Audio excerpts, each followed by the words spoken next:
Okay, so good morning, everyone. Thanks for coming, and I really want to thank Danny Russell for inviting me and giving me this opportunity to be part of this excellent report and the launch. I'm a scholar, academia, so I'm terrible with online profiles. My picture on the CV is not only 15 years old. Lots of the things that mentioned by Tom were quite outdated. So I guess why I jumped at this occasion is my recent 5 years research has been exclusively focused on the Belt and Road Initiative from China. And I deeply, deeply share the three beliefs which I draw as behind the task force and the report. Number one, the Belt and Road Initiative really has staying power, not only because it's an initiative from the leader, but also it was an initiative that really, in Chinese domestic context, really got cross-agency support and multiple major interest groups support initiative. Number two, I also felt, given the Chinese own domestic political economy, this Belt and Road will face lots of problems outside China because the way the Chinese investments lending have been going and the network that they rely on are so different from external environments that they are going to face. So the last few years, we have seen many of these frictions and conflicts. And number three, I think the task force came at a very good timing. And number three, the only possible solutions to integrate the Chinese ambition and resources to global needs need to come from global communities of experts and practitioners. I'm none of those, and I have never done any project. Actually, my whole life has been in universities. So I really think this report is doing this integrating job and helping to bring the promise to potentially meet the needs. And so for that, I not only appreciate the invitation to me personally, but I really appreciate the task force for the possibility that it might contribute to the world development in the developing countries. So let me start by, I know the video actually was already very informative and telling, but I'd like to have this opportunity to ask Dan give us some more personal accounts and less choreographed accounts of the background of this task force and the process and also rationale in the 10 very rich suggestions. Thanks. Well, thank you very much, Mingyan, and thanks to all of you for turning out on a kind of a gray and rainy morning. I, in the first instance, owe a big debt of gratitude to my colleagues here at the Asia Society, Blake Berger in the first instance, who carried a very heavy load, Deborah Eisenman, the executive director of the Institute, and others. Because I said in my imitation of Mr. Rogers on the screen just there, the starting premise for me was that the global demand, particularly the Asian demand, particularly the developing world demand for infrastructure investment is largely unmet and is not going away. And so in light of this, and given the fact that there's a tremendous amount of noise surrounding BRI, what could we do as the Asia Society that would help people make sense, that would point towards solutions and not just criticism? I'm fond of saying that Belt and Road is a lot like a Rorschach test, an ink blot test, that it says more about the mindset of the person that's looking at it than it does about the initiative itself. Some people see this diabolically clever master plan for global domination by China. Other people see a a stupendous 21st century new Marshall Plan to unite the Eurasia continent and so on.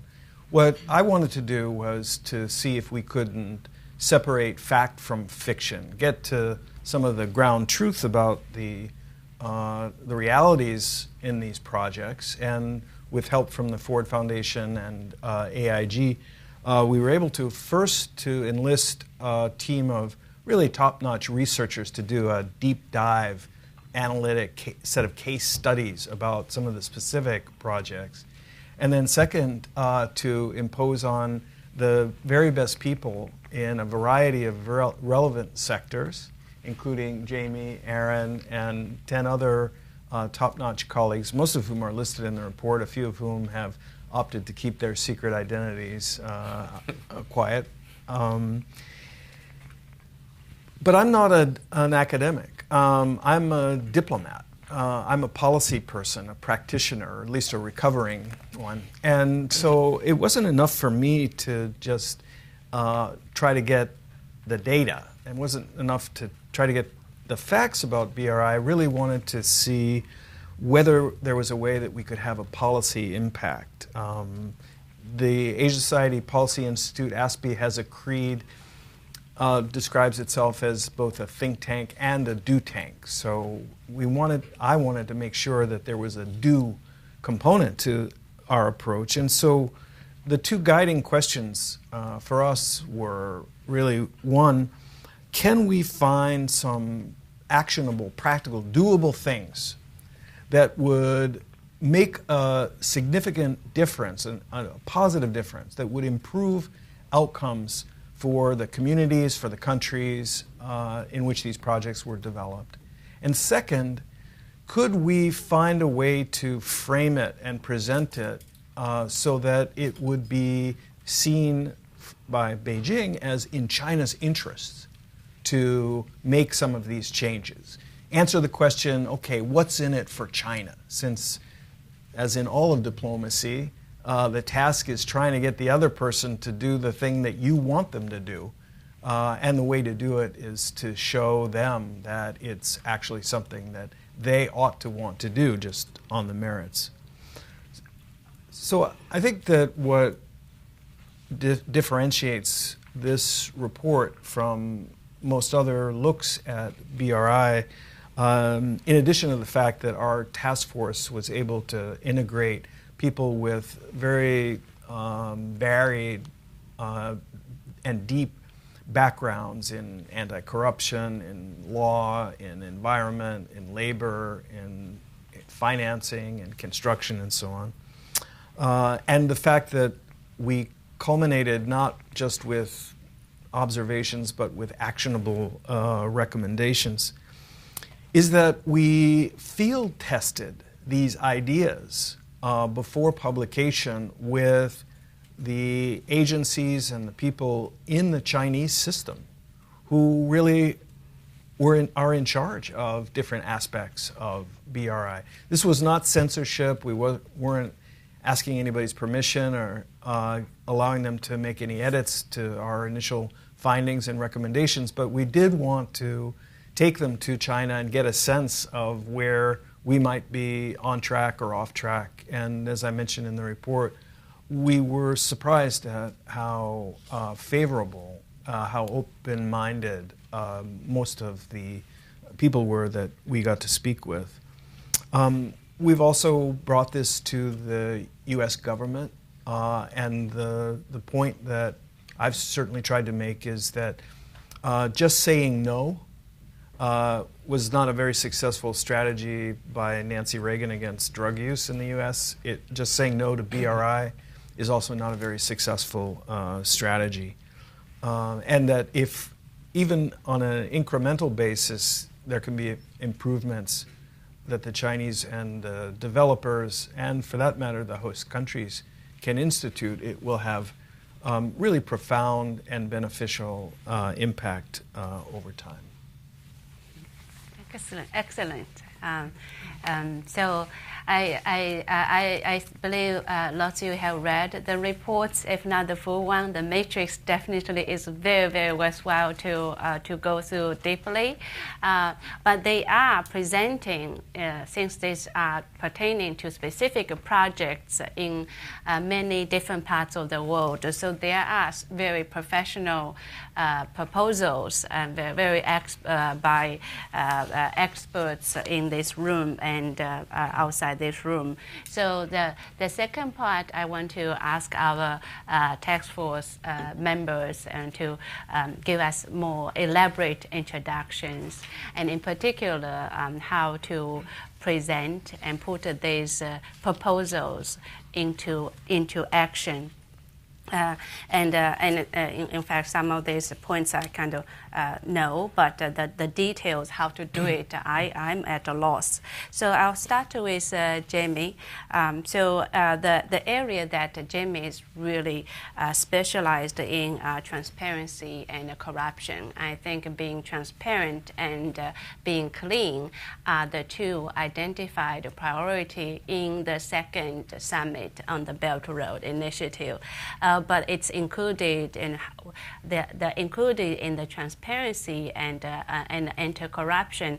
There are many things you can do. So maybe Jim, you can talk about the few things that both like big policy recommendations, but also in terms of project from proposal to implementation to assessments, and how we can have these two, right, clean and transparent from the beginning to the end. Thank you. Okay. Well, thank you very much. It's a pleasure to be here. Thanks to Danny and Asia Society Policy Institute for inviting me to take part in this really interesting and I think valuable project.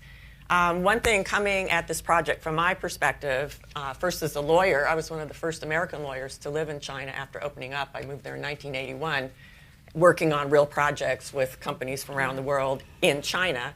And then over my career, watching China develop, and now being from my perch at Yale Law School, working on specific projects since 2002.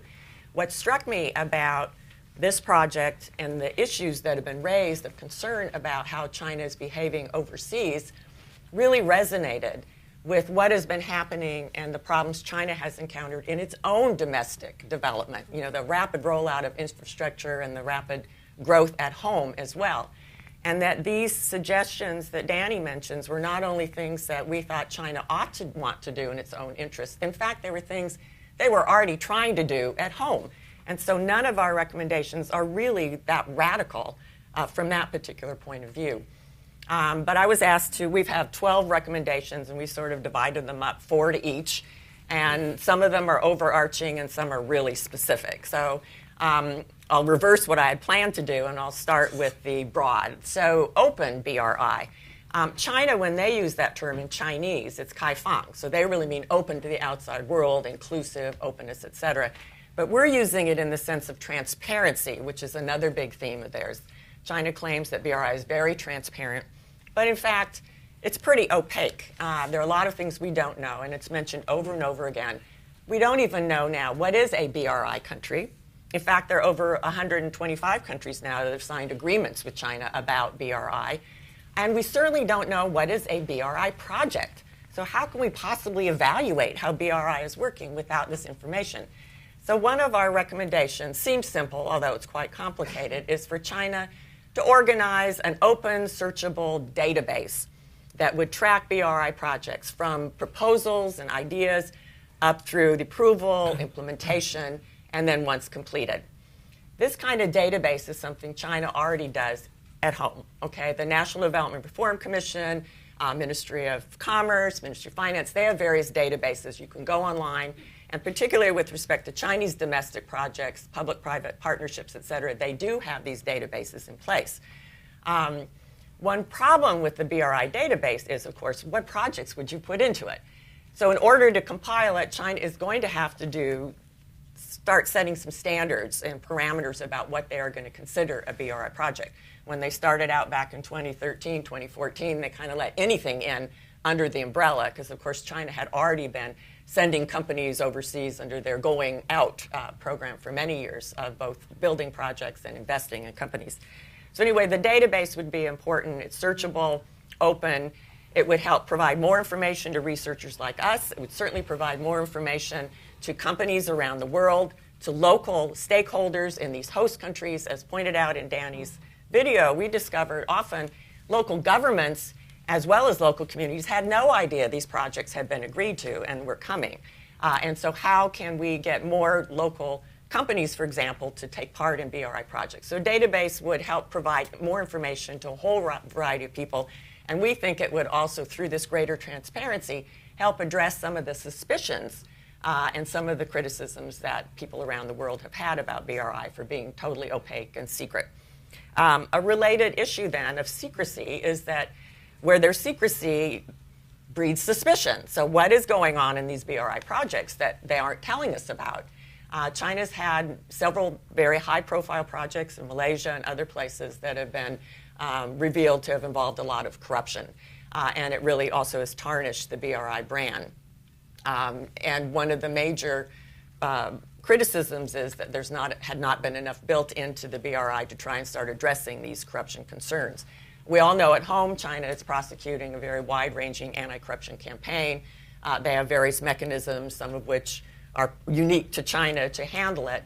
But one mechanism we suggest in the report is something they also do at home as well. It would be to establish a whistleblower mechanism. As part of this database or a separate platform, you would have a platform where people could anonymously report incidents of corruption through this database, a whistleblower mechanism.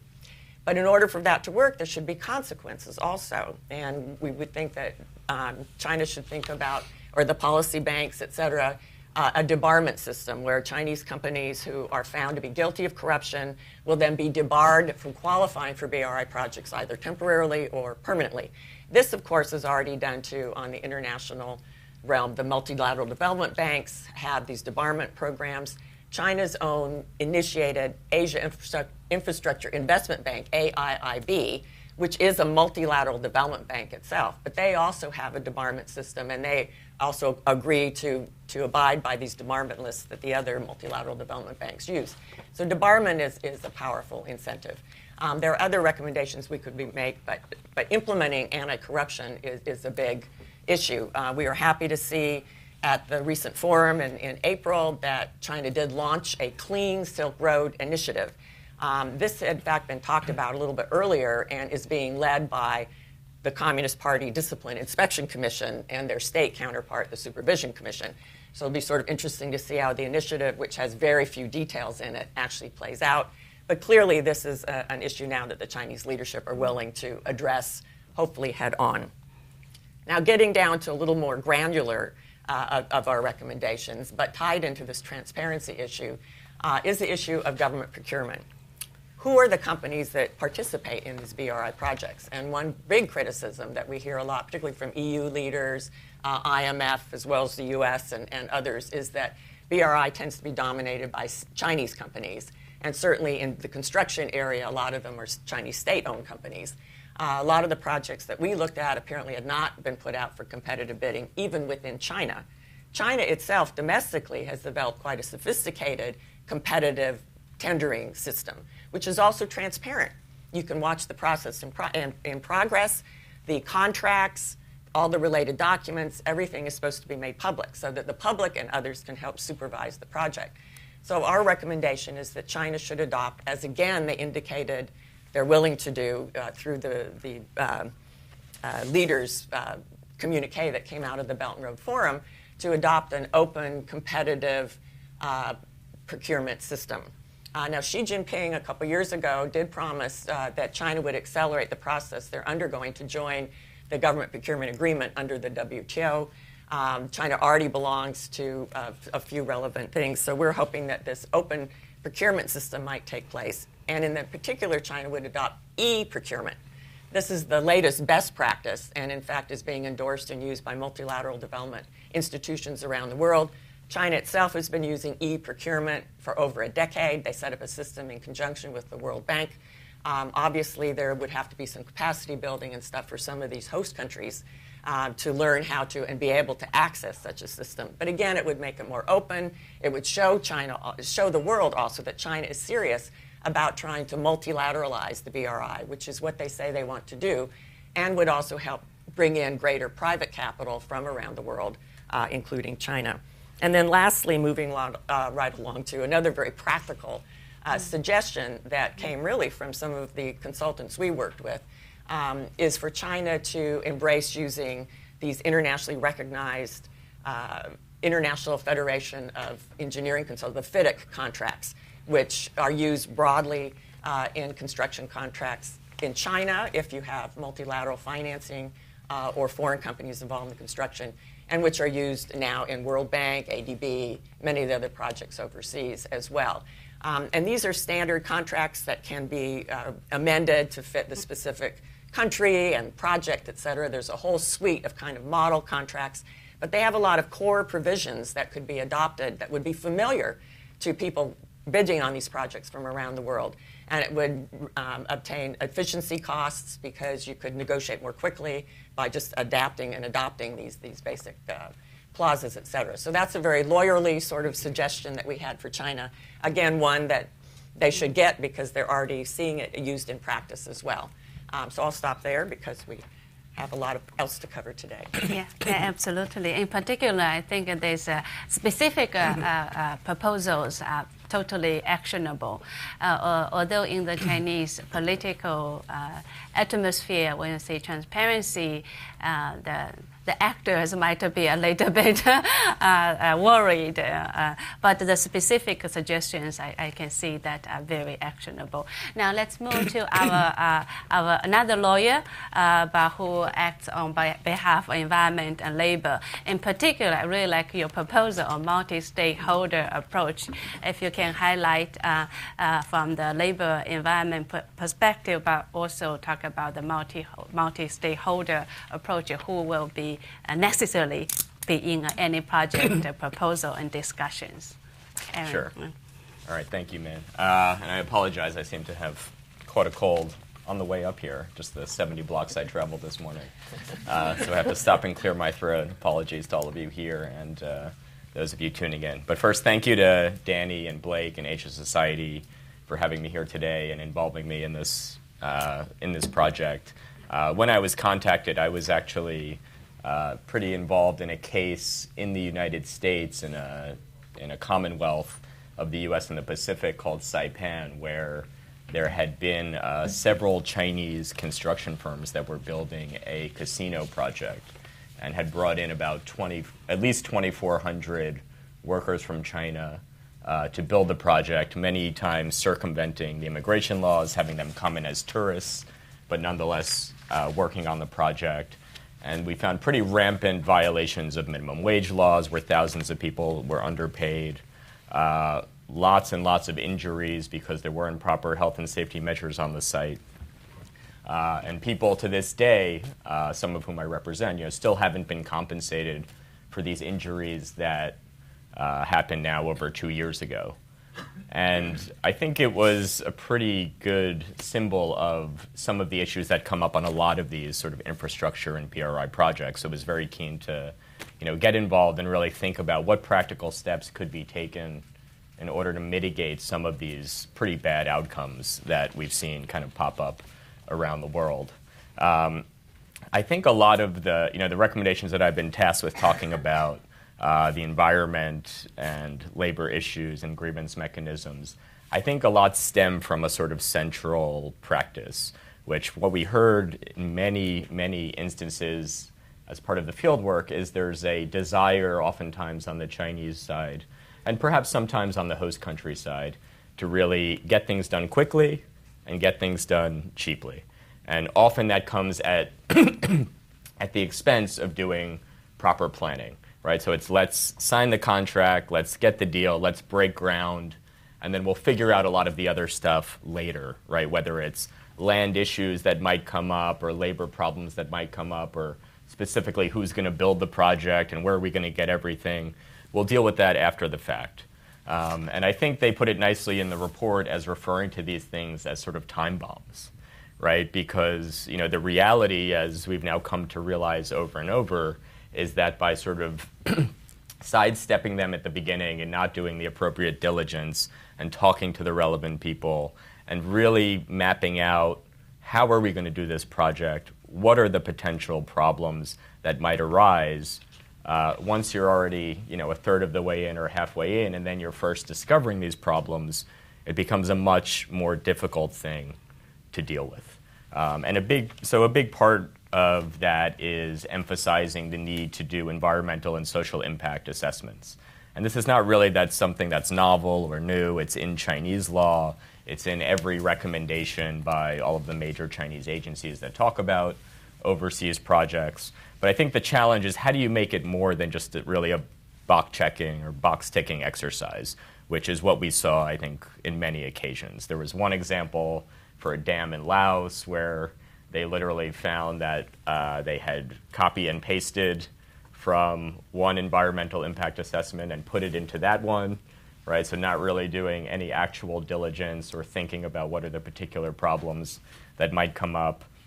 There's an issue with the Lower Sisan Dam in Cambodia, which was one of the cases we looked at, where the initial environmental impact assessment said, maybe there will be a couple $1 million a year lost in terms of the impact on the fisheries from this project. And then the National Science Foundation did a study that the number is probably closer to 200 million per year. Or we've seen cases in Myanmar where, the Mitsitoni Dam that they've been trying to build since 2005 and has been rebranded as a BRI project, billions of dollars spent on the project, now at a basic standstill because you have villagers who are upset that the dam is flooding their land. There hasn't been appropriate procedures to compensate them. And so the point is that if you don't deal with these things from the beginning and have a plan to do so, right, then they can obstruct the project and really stop China, stop the SOE, stop the host country from achieving what they had set out to achieve at the outset, right? So there's real financial costs that come along with the failure to do this properly. And then there's also obviously important reputational costs and really resentment, I think, that builds in the host country when you have these projects that sort of go awry and don't take into account the necessary stakeholders. And so that's another piece of the recommendation, is not only to do these assessments, but you need to be engaging and talking to the people that are actually affected, right? It's not enough to just engage the political leaders and get sign-off from the government in these countries to say, sure, go ahead, right? You need to talk to the people who are going to be losing their land, who are going to have their farming patterns or migration patterns obstructed by what you're planning to do, because the reality is those are the people that are going to cause a problem down the road if their needs are not adequately addressed. So one big topic is about these environmental and social impact assessments, spending the time at the beginning to really map out what are the potential problems, and then you can figure out, how do we mitigate, how do we deal with it, or maybe this project is not such a great idea and we should focus on another one. Another piece that I'm asked to talk about is the sort of local, involving local suppliers and the local labor issue. So there's definitely a perception for a lot of these projects that they're Chinese financed, right? They're Chinese led by Chinese state-owned enterprises. And then they are bringing Chinese suppliers to do it. They're bringing Chinese materials. Often they're bringing Chinese workers.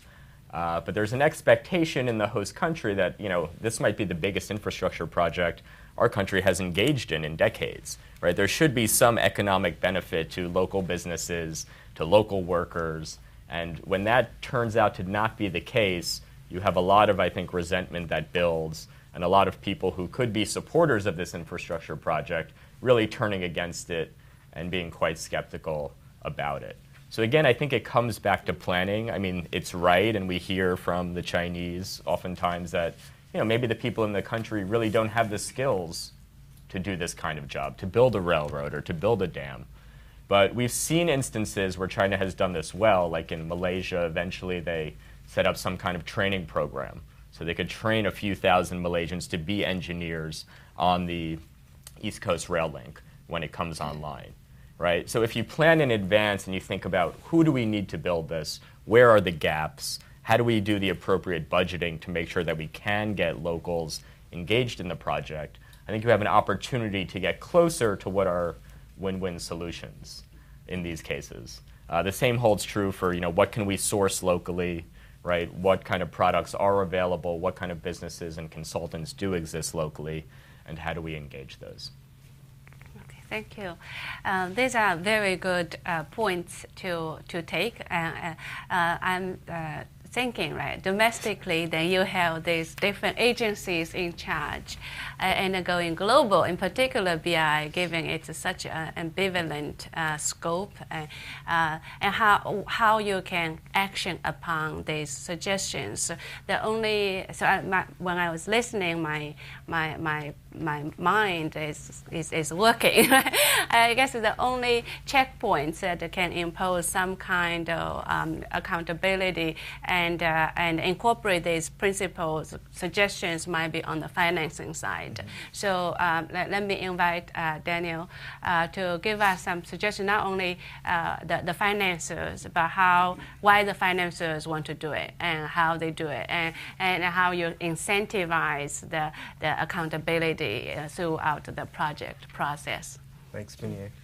Well, I think all of you can tell from the two presentations from Jamie and Aaron that my superpower is being able to find unbelievably talented and qualified people to do the work for me.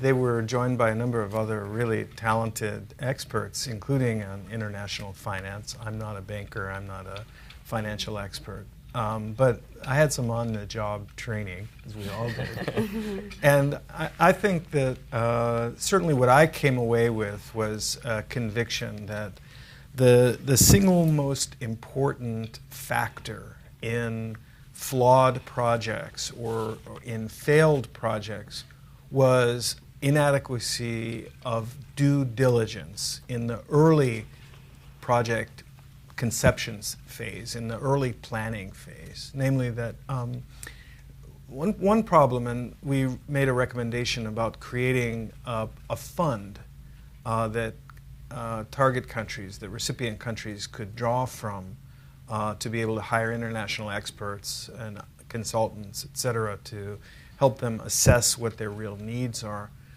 One of the issues is that low-income countries typically lack either the money or the know-how, the bureaucracy and the expertise, the manpower, women power, to do a real analysis of their own needs. And there's a big difference between a traveling salesman ringing your doorbell and saying, "Hey, how would you like, an Encyclopedia Britannica and a vacuum cleaner?" and a family figuring out, what it is that we really need. We need to have a car so that mom and dad can commute to work or whatever. What developing countries really need to do is use professional expertise to ascertain, in the first instance, what their real development priorities are. And that should form the predicate, the basis for the search for the funding and for the right companies, the right people to assist in creating that. That should be the predicate for deciding what the right projects are.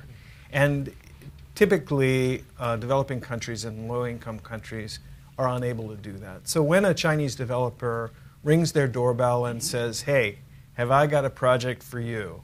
How would you like a high-speed rail? How would you like a electricity generating dam? And guess what? We'll put it in the neighborhood of your choice. We'll hire your brother-in-law to have a job there, etc." It sounds pretty good.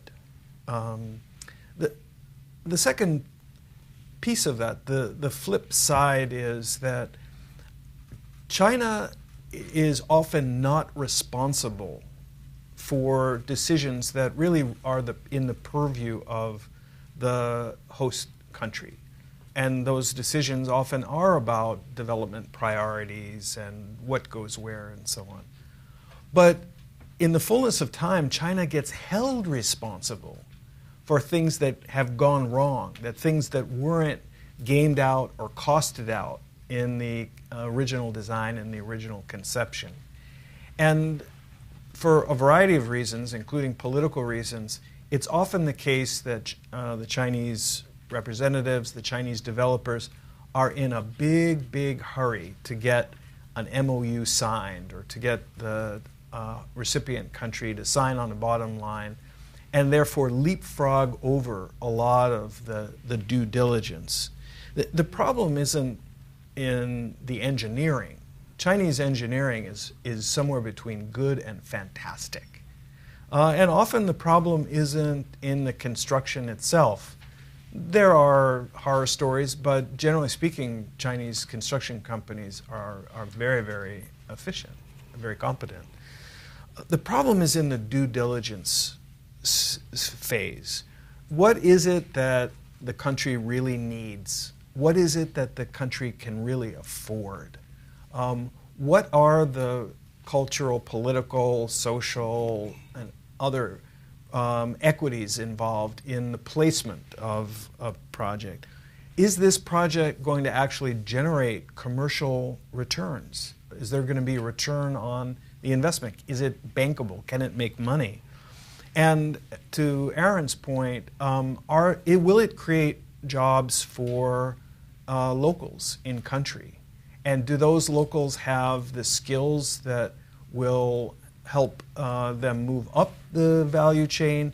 Or is it simply going to be the locals are the security guards and the drivers and the gardeners, and the rest of the project, the engineering, the accounting, the management, et cetera, is all going to be imported from China?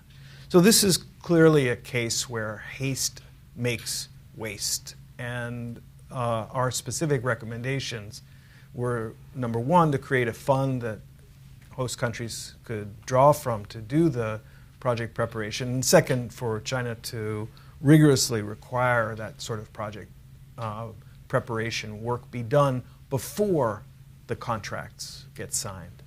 And directly related to that is the idea of what is called blended finance. To boil it down to its essence, here's the deal. The scope of Belt and Road initiatives, given that the Belt and Road has grown beyond just China's periphery to other continents as far-flung as Africa and Latin and South America, this is a bigger bite than even China can take on its own. A tremendous amount of public money is put in service of Belt and Road initiatives. The income generated from those projects is hard to find, if it exists at all. And Chinese leaders have made very clear that they want international financing. They want private capital in there. And there is a tremendous value in involving private investors, private commercial banks, and multilateral development banks as well. But what we saw was that no banker in their right mind or out of jail and still in business is going to invest their money or their client's money in a project that hasn't been de-risked, a project that doesn't have that kind of due diligence conducted, and in a project that isn't going to eventually yield a profit. It's going to be commercially viable. It simply won't happen. And there's a reason that the AIIB has not funded any Belt and Road projects yet. So there's a kind of virtuous circle waiting to start, because if China wants to get international private financing, as they do and they should, they're going to have to find ways to ensure that the projects themselves are prepared and designed in ways that make them viable and make them commercially bankable. And conversely, if those projects were viable and had sound environmental and anti-corruption and labor practices baked into them, then look, it's a good investment. And we know that banks and bankers are always looking for a place to put their money that is secure and that's going to generate some return. So there's a happy outcome to be made there. One other thing that I learned that's relevant is this, that there could very well be a project that is simply not going to turn a commercial project a profit, but is still worth doing. So in Laos, China is building a high-speed rail link between Kunming and Vientiane. The cost of the project represents some big chunk of Laos's gross domestic product. I mean, it's phenomenally expensive. If you think, though, in terms of a high-speed rail link that went from China through Laos, through Thailand, through Cambodia, throughout Southeast Asia, then suddenly you could see that it indeed could be hugely profitable in the long term. It's this piece of it that may not work. Typically, what happens is what's called gap financing. In other words, a country that has an interest in seeing this project through, maybe the host country or maybe China, would use its development assistance money, grant money, to subsidize a project so that the balance of the project, the remainder, then is going to be able to show a profit, and you can get international finance in it. But interestingly, China's own what's called ODA, Overseas Development Assistance money, does not go to BRI countries. There's no rationalization, there's no reconciling between that ODA and between BRI, and that's a real problem. And it also relates, I'll stop here, to the last recommendation we made, which may be controversial. I don't know if the Foreign Ministry of China loves or hates this idea. But we suggested, why not create a unit or a department within an embassy, a Chinese embassy, in a country where there's a major or series of major BRI projects, for two reasons. One, Chinese companies are only beginning to gain experience operating overseas. The construction companies that have been responsible for this incredible 30-year, 40-year infrastructure boom domestically are now venturing abroad, given the excess capacity that China acquired. And often they're operating in countries whose cultures and language and customs and laws they don't understand. And guess what? It isn't easy. When you ask yourself who in the Chinese system has or should have the language experience, the social political expertise, well, it's in the embassy. And so making better connections between the diplomats and the construction project developers is, to me, a matter of common sense. The reverse is true. One thing we stumbled across again and again was officials in the country telling us that the Chinese ambassador or the Chinese embassy appeared to be uninformed and unaware of some of the activities of Chinese developers in country. And that also is a problem. So in terms of some of the oversight and regulatory things that Jamie and Aaron have mentioned, one would imagine that it wouldn't be a bad thing for the Chinese authorities to have a clear enough line of sight peek into the activities of Chinese companies, since at the end of the day what we see is that China owns the outcomes of each of these BRI projects. Thank you so much. Very rich introduction of the reports and the proposals. I think as I was listening, so far all the discussion BRI is very much on China and the Chinese government. But it's not. It should not be. So, for instance, whether a project or investment from China should be counted as BRI or non-BRI by the state or non-state. This information is not only useful from the Chinese government's point of view, but perhaps even more essential from the whole society, host government's point of view.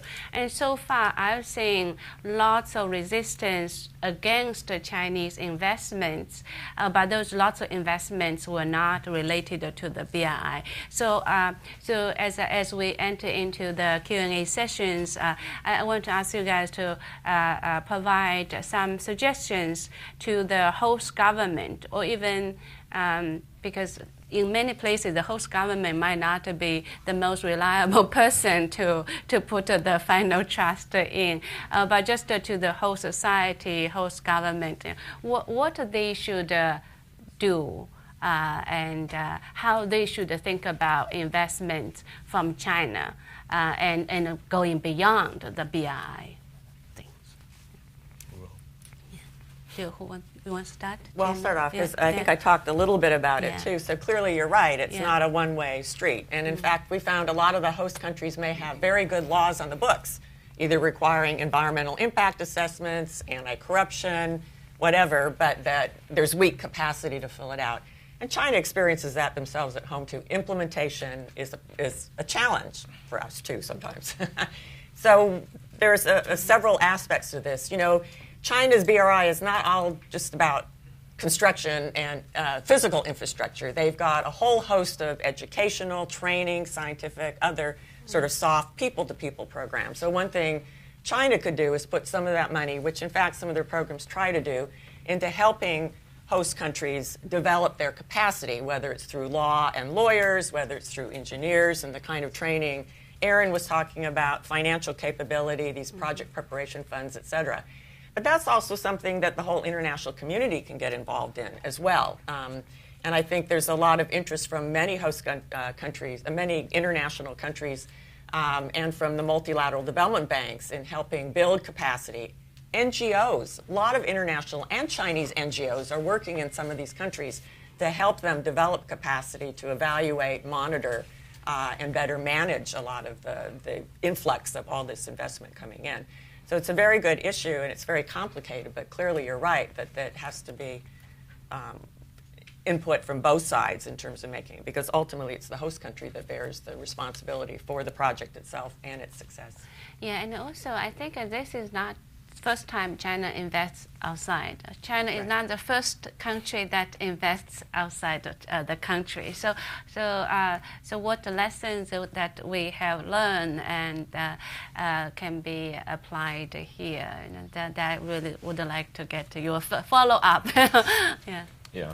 I mean, I think that's right, and I think that's important to understand, right? I mean, a lot of Western companies, right, have also a pretty bad track record of going overseas into developing countries, right, doing mining projects or other infrastructure projects that have horrible impacts on the local population, right? I mean, a lot of these ESG things came from the bad Western experiences, not from the Chinese experience, right, which is a much more recent player on the scene. And so I think that's why this is an opportunity, like, let's not repeat those same mistakes. Right. Let's try to learn from them. And I think, it's right. It is, perhaps it seems like a lot to ask of the Chinese government, the Chinese companies, right? Why do they have to negotiate on both sides, both what's good for them, as well as really negotiating for the people of Laos or negotiating for the people of Cambodia?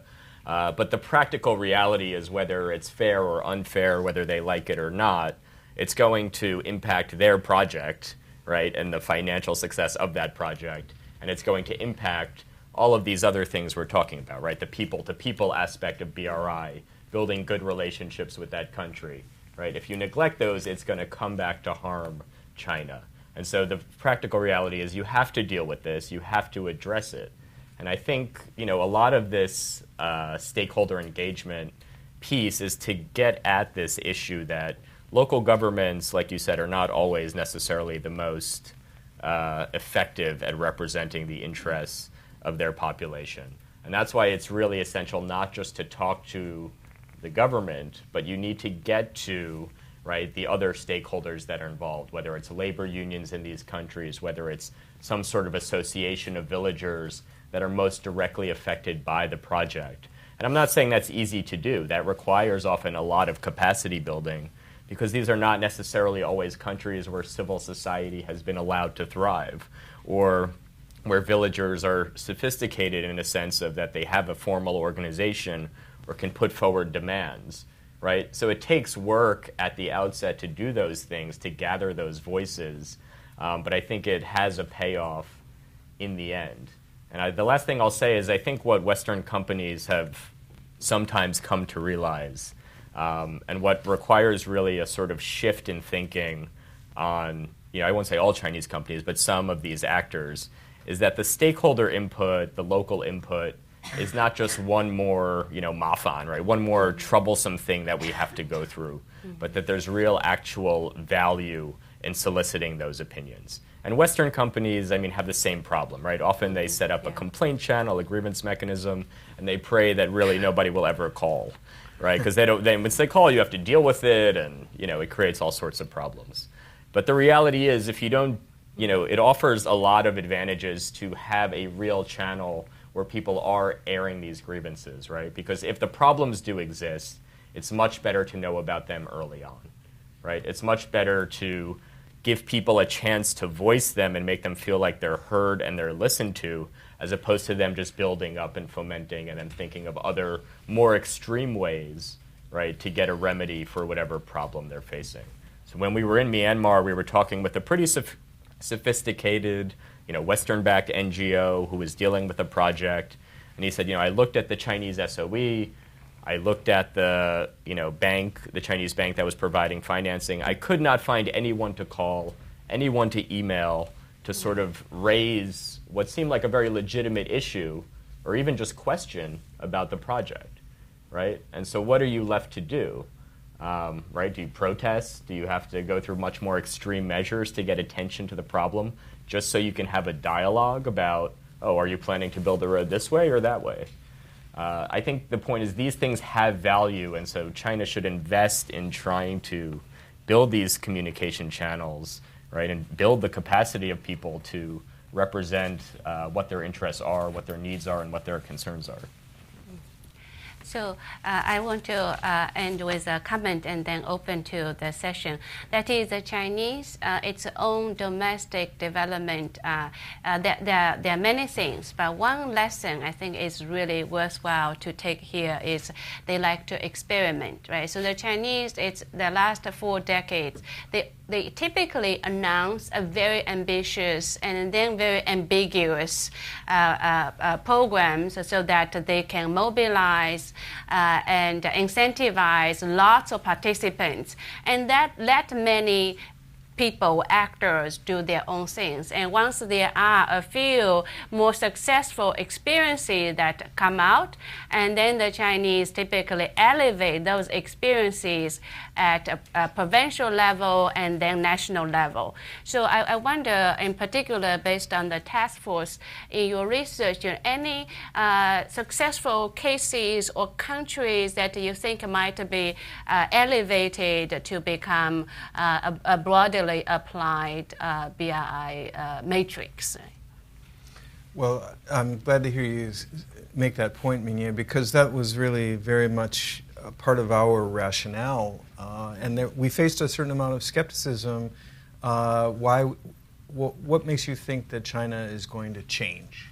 And what made us think China might well change was precisely this sort of process of trial and error and experimentation, where a project that seems to work well becomes ex post facto sort of the poster child for the initiative, and the other ones are sort of shunted aside.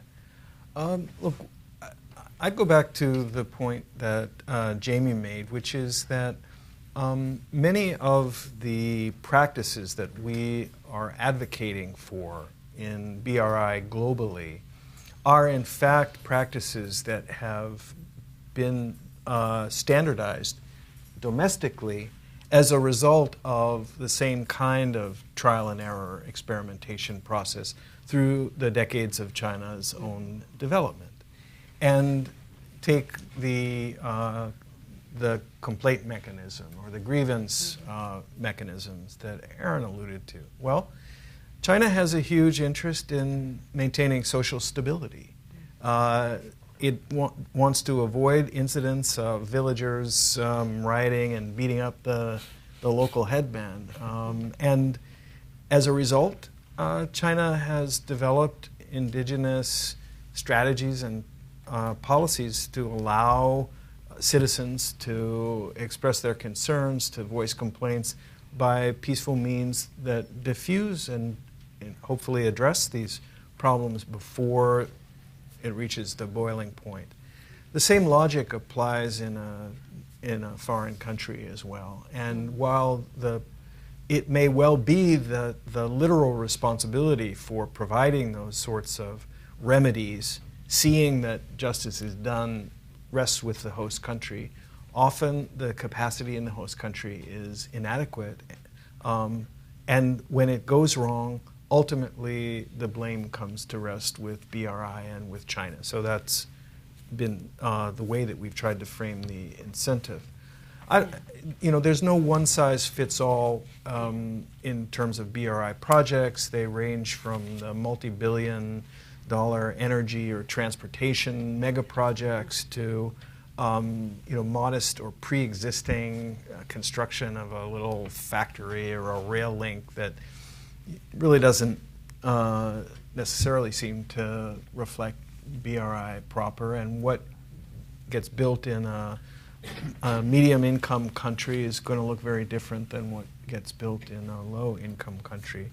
But we saw, for example, the disparity between the interests of the developer and the interests of the host country, and frankly, the interests of China itself. Mm-hmm. Often, there were compensating side deals or workarounds that the developer negotiated with the local governor or with the political authorities, so that even if the project itself wasn't financially viable, the developer could turn a profit. And in some cases, this meant signing concessions for natural resources. Maybe it was lumber, maybe it was minerals to the developer. In other countries, it was granting land. But if the land title is contested, the developer has just bought into a local Hatfield versus McCoy feud. Mm-hmm. And in the developing world, if a Chinese company out of nowhere suddenly takes ownership of a big tract of forest and starts logging it, you're guaranteed social problems. Yeah, on this very happy note, I'll open the floor and wait for the mic to come. Sure. So, yeah, go. Yeah, this gentleman. Let's come here. Mm. It's working, yes. My name is Klaus Müller. I'm an independent, basically. And I have two questions. The first for Danny, the second for Jamie. First, I really appreciate the possibility of learning something about BRI. And the more knowledge we have about BRI, the better our policy might be towards China. So the first question for you is, you mentioned at the very beginning that you presented your report to Washington. Could you share with us the reaction of Washington to the report? I would very much appreciate it.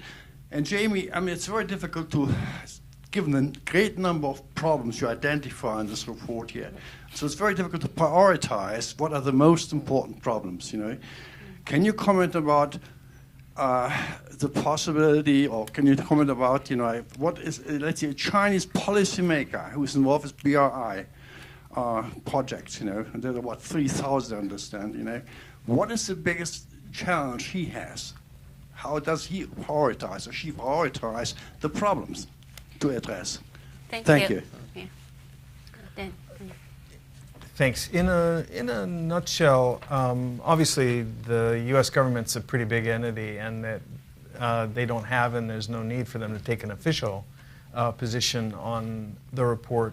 On a preliminary and anecdotal basis, I've had good reactions, constructive and by and large positive reactions from my former colleagues within the U.S. government to the report. I think largely based on the perception that we took an objective, fact-based look at what some of the problems were. Now, it may be that they read as far as the findings, where we described what the problems were and left it at that. But by and large, I thought that the reaction was that this fits overall with what the United States government in tandem with Japan, in Japan's quality infrastructure initiative, and what Japan in 2019 through the G20 process is seeking to do in terms of helping to ensure that all global infrastructure investment aims at World Bank caliber standards. Okay, as terms of your question, that's very, very tough. How do you prioritize? So I'd answer it this way. If I was a policymaker and looking at the suite of issues, you probably want to focus on the most practicable, operational ones first. And a lot of that's what we tried to give. And one thing I really liked about the project was tried to be constructive. It's very easy to be critical, but to be constructive and try and come up with helpful suggestions, because I think we all have a stake in seeing this kind of project succeed. So in terms of addressing, for me, the simplest steps China could take are really transparency. There's so many levels which they already do at home. Why don't they do it overseas and start requiring the project contracts have to be public? The MOUs should be public. Many of these country-to-country MOUs are not publicly available, very few. So make them available so there isn't all this suspicion about it. And if you provide the project information to everybody and it's easily accessible, that means it's good for the local communities and the local host governments so they know what's happening too, for the people who want to monitor what China's doing, and for the international community, both to participate but also to help monitor. It's politically difficult, as Ming mentioned, in some respects, but people don't realize that in China they have a freedom of information type statute. And as I mentioned, all kinds of this contractual project type information is already uploaded and in databases available in China. So if they could do that overseas, that would be a big boon, and it would really help the reputation of BRI generally, as well as having practical impacts on local communities, on projects, quality, and impacts as well too. So I guess that's what I'd say. This lady. Giosetta Capriati from the Foreign Policy Association. I'm Italian, and my government was the first to sign a BRI agreement 2 months ago in Rome on the occasion of President Xi Jinping's visit to Italy. We did so among fierce criticism from the European Union. By the way, recently, France signed a 200 billion euros agreement with China. Okay. We see this agreement as an opportunity for exchange. The Chinese are going to buy 3 major Italian ports, Trieste, Palermo, and Genova. In doing so, that badly need to improve their infrastructure. In doing so, the Chinese will be able to ship more goods to Italy and from Italy to the rest of Europe. And also, President Xi Jinping promised 1 million Chinese tourists a year to Italy. But we will be able to send more goods to China and therefore improve our export. So I agree with Dennis. BRI has a great potential, much more than the World Bank and the Asian Development Bank, as long as the points that he outlined in the video are respected. And I think they will. Thank you. Very nice. Yeah. Okay. Yeah. I think it's worth flagging that sophisticated, wealthy, developed nations like Italy have the wherewithal to ensure that their publics, their environment, their laws, their interests are protected in contractual agreements with China. And frankly, it's been very difficult for Chinese companies to compete and succeed in industrialized countries for reasons that are reflected, frankly, in a lot of our findings. But it's in the developing world where there are challenges of governance, lack of human capacity, et cetera, where many countries don't have the national wherewithal to adequately protect their citizens, their environment, et cetera, that's where the problems occur. And I think that a combination of China upping its standards and taking more responsibility for the operations of construction companies and developers in the developing world, but also the international community doing more to assist governments in developing countries to be able to responsibly defend and protect their own interests in negotiations over a contract. That these are this is the direction that we hope things will move in. Yes. The lady in the end table. Hello, Widad Franco with NHK.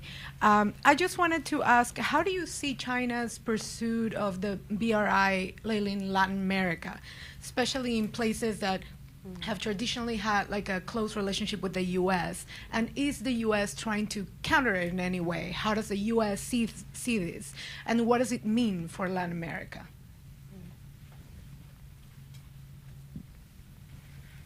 Yeah, I'm happy to. so actually, as I was reading the reports and coming down here, I want to invite you guys up to BU. We have a global policy center that does lots of work in Latin America. My colleague Kevin Gallagher, he works with the Inter-American Development Bank. We just hired a practitioner, senior executive from Inter-American Development Bank. So this report, as I see, starts rightly from the right place, that is Asia, Southeast Asia in particular. But if the reports can be adopted and actioned into some kind of standards, that definitely can be applied broadly in Africa and Latin America. But from now to the standardized procedure, I think Latin American governments and NGOs and these multilateral banks, professionals, development experts, there are actually plenty in Latin America. I think they should take notes of this report and translate them into the local languages. And so in the negotiation between Latin American countries and the Chinese government, with on BRI projects or non-BRI projects, and these procedures that the task force came up, they should be followed, should be paid attention at least. Thank you for your question. Okay. Hi, thank you for your talk. My name is Noah Elbot. I'm with Dahlberg Advisors and also a graduate of the Schwarzman Scholars Program in Beijing. You mentioned ODA is playing a key role within kind of supporting emerging markets. We've also seen a trend towards traditional ODA providers removing trilateral programming to build up Chinese capacity in the ODA space from the US, from Australia, from Japan, and creating their own kind of alternative BRI programming. I'm wondering which you see as potentially more advantageous for developing countries. Is it to have traditional ODA providers building up Chinese capacity in the space, doing more of trilateral programming, or is it to have alternative programming that competes against BRI programming to provide more choices? Thank you. Well, one thing I saw was that the countries in Southeast Asia, and as Minya mentioned, we focused specifically on a manageable geographic region. Not, the world's a big place, not all BRI projects. But one of the things that we saw was that many of these countries are quite adept at playing the powers off against one another. And so in some cases, they may have been able to kind of harness the competitive contest between Japan and China, for example. Mm-hmm. In other countries, we saw redundant projects, dueling projects, where both sectors China and Japan, or in some cases perhaps India, were building bridges or were building roads that sort of duplicated one another, which does not make a lot of sense. Look, there is something called the Development Assistance Group, and it has different names in different countries, but there's a tradition among donor countries in the developing world to ensure that the embassies and the representatives of the development agencies are talking to each other, are coordinating. It doesn't mean that they're colluding, but that they know what each other is doing and planning, and that they're in collective discussions with the host government about development needs. For whatever reason, Chinese diplomats rarely participate in those development assistance groups, and in fact seem to make a practice of setting up in separate channels to deal directly with a strongman in a government, etc. And that lack of coordination, among other factors, tends to foster this, I think, in some cases, unnecessary and unconstructive competition. But at the end of the day, there is probably an irreconcilable difference between the infrastructure that is provided or put on offer either by the World Bank and multilateral development banks or the United States and Japan, and that which is offered by China through BRI. What we heard again and again in our field work in developing countries is that the requirements levied by the World Bank or by Japan and the United States are so strict and so onerous. They require us to fill out so many forms to get everything right. The process takes so many years, etc., that it's too much for us. Whereas the Chinese are quick. They come in with their own financing. It's sort of ready to eat, oven ready. You just sign the MOU and they're good to go. Their construction is decent, and there's a very fast turnaround. These are very different approaches. And while nobody wants the standards for international infrastructure to go down, there may indeed be ways to speed things up and to avoid excessive red tape. What I think everybody does want is for the practices and the standards of BRI to continue to rise. And ideally, these can meet at an appropriate level. If I could just add to that, too, because I was going to also say the same thing. Probably you want both. You want constructive competition, but you also want cooperation. And one big problem with China is that their ODA is totally opaque. People don't know what it is, and donor countries would like to be able to piggyback and cooperate, but because they keep it secret, that's been a problem. China has created a new agency to handle overseas assistance, too, and there was some talk of it being linked into BRI somehow. We haven't seen that happening yet, but again, even its operations are pretty opaque. So that's where a little transparency would go a long way in that respect. And I'd also like to mention this problem. The reason World Bank got out of Infrastructure for Well is it has the gold standard in terms of the requirements it has, but it did take so long. It was so expensive, and so many studies take years to get your project done. One thing AIIB is trying to do is to take those best practices but streamline a little bit.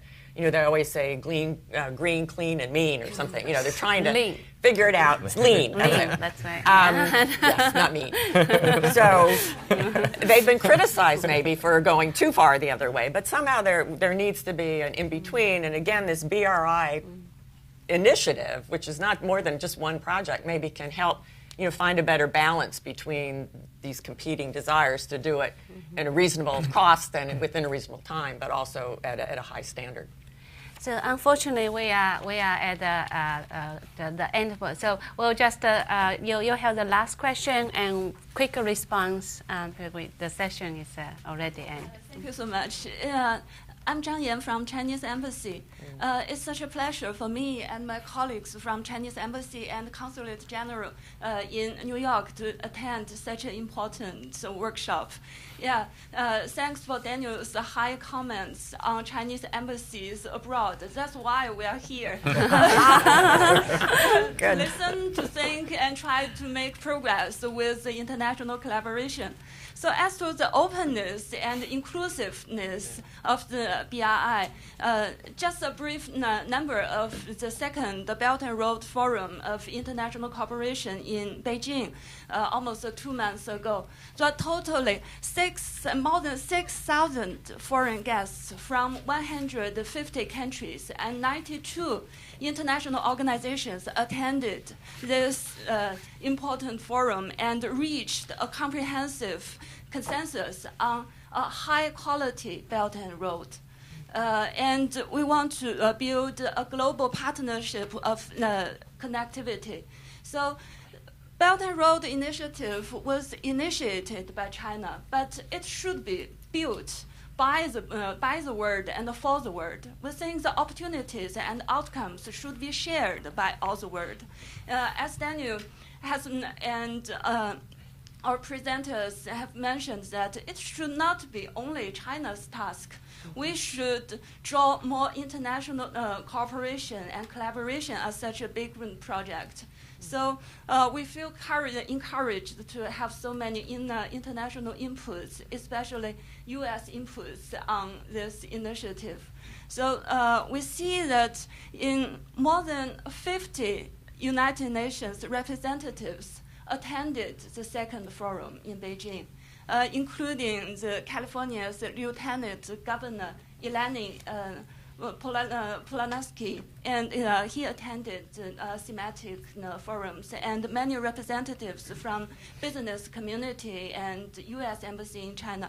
So I have a quick question that's about the U.S. role in improving Belt and Road construction. I see that this report is very important, and the Chinese government will make good research. We pay attention, pay importance to this report and to other inputs by the think tanks and all the relevant communities. We see many U.S. companies have good participation in Belt and Road construction. For example, the Caterpillar, GE, or Halegua, and there's so many good projects.